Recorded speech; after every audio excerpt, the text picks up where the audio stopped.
ভাই যুগ্ম মহাসচিব হয়েছেন তখন আমরা লুটনে আমাদের শাহনাজ ভাই রুবেল ভাই সহ আমরা একটা সিদ্ধান্ত নিয়েছিলাম হুমায়ুন কবির ভাই যখনই বাংলাদেশে আসবেন লন্ডনে আসবেন আমরা ওনাকে বড় করে সংবর্ধনা দিব। ইতিমধ্যে আমরা হল টল বুকও করেছি, হুমায়ুন কবির ভাইয়ের সাথে যোগাযোগও করেছিলাম, কিন্তু বর্তমান বাংলাদেশের সার্বিক পরিস্থিতি বিবেচনা করে বিশেষ করে আমাদের দেশনেত্রী বেগম খালেদা জিয়ার অসুস্থতার জন্য আমরা এই প্রোগ্রামটি করতে পারছি না, কারণ এই মুহূর্তে এগুলো করা সম্ভব হবে না, যেহেতু দেশ এখন অত্যন্ত ক্রান্তিকাল অতিক্রম করছে।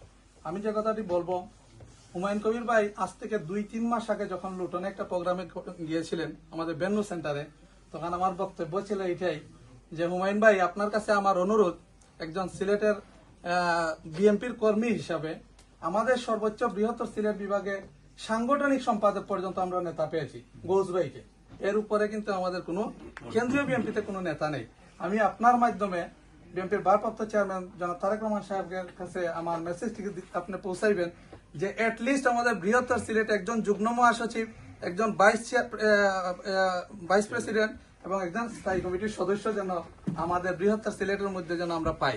তো যাই হোক, হুমায়ুন ভাই আলোচনা করেছেন, কি করেছেন উনি জানেন, আমরা পেয়েছি একজন যুগ্ম মহাসচিব। আজকের এই মিটিং থেকে আবারও আমি হুমায়ুন ভাইয়ের দৃষ্টি আকর্ষণ করে বলবো আমাদের বৃহত্তর সিলেটের জন্য আমরা একজন স্থায়ী কমিটির সদস্য ইনশাআল্লাহ আমরা দেখতে চাই, স্থায়ী কমিটি একজন ভাইস চেয়ারম্যান কেউ দেখতে চাই ইনশাআল্লাহ। পরিশেষে বিএনপি চেয়ারপারসন দেশনেত্রী বেগম খালেদা জিয়ার সুস্থতা কামনা করে আমার সংক্ষিপ্ত বক্তব্য এখানে শেষ করছি। বাংলাদেশ জিন্দাবাদ, বাংলাদেশ জাতীয়তাবাদী দল জিন্দাবাদ, শহীদ জিয়া মগরক আগামী রাষ্ট্রনায়ক দেশনায়ক তারেক রহমান জিন্দাবাদ জিন্দাবাদ, হুমায়ুন কবির ভাই জিন্দাবাদ জিন্দাবাদ। ধন্যবাদ সবাই।